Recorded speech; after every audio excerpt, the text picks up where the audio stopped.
my name is Amy Sturkey. I am a pediatric physical therapist with about 33 years of clinical practice.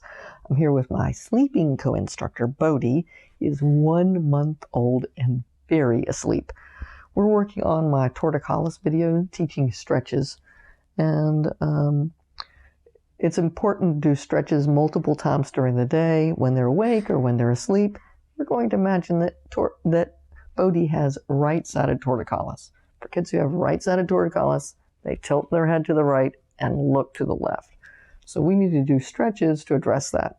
So let's start off with, if he has right-sided torticollis, it would be shortened on his right side, so he'd be more likely to be positioned right here.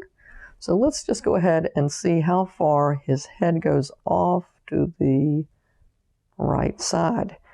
When you're tilting to the right, or either side, your ear should be able to go all the way to your shoulder. So his shoulders are a little elevated here. I do like this position. I have him cradled in my legs, and I'm laying semi-reclined here. That makes it really a nice way to hold him and to be able to do the stretch.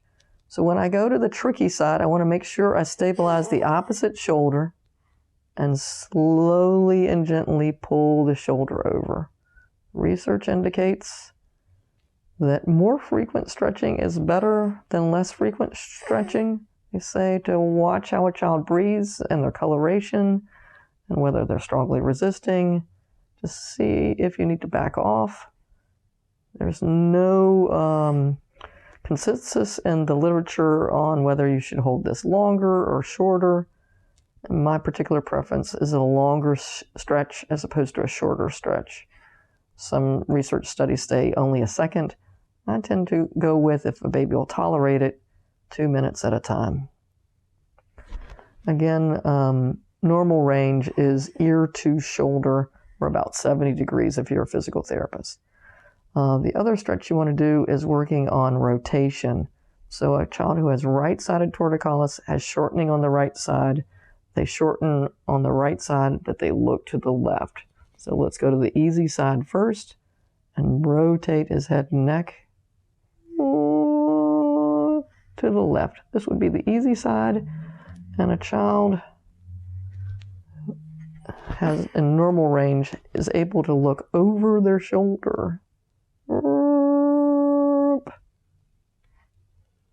As adults, we can look to our shoulders, but babies can look past their shoulder. So that would have been his easy side. Oops, right side torticollis. Shorten, yep, the easy side. And then going to the opposite side. If he had right-sided torticollis, this would be the tricky side. Let's rotate. And I tend to try not to push on the chin or the jaw, but try to support the head and neck. Gentle, slow, passive stretch. And again, Bodhi does not have right-sided torticollis, so there's not a difference significantly between the sides here, as I would expect with a child who truly had right-sided torticollis. The other thing to work on is he has his shoulders up kind of high, so I start working on bringing those shoulders down. In normal development, kids do have their shoulders up. To get good head control, the shoulders have to come down. Kids who have torticollis tend to want to hold their shoulders up a little longer, especially on the involved side. So I just gently pull those shoulders down. Oh my goodness, you are so cute. I hope this is helpful for you for learning to stretch a child's head and neck who has right side torticollis.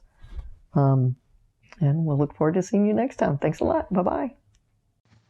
If you liked this video and would like to be notified by email when the next video comes out, click the subscribe button here and click the golden bell icon and ensure notifications are enabled on your account.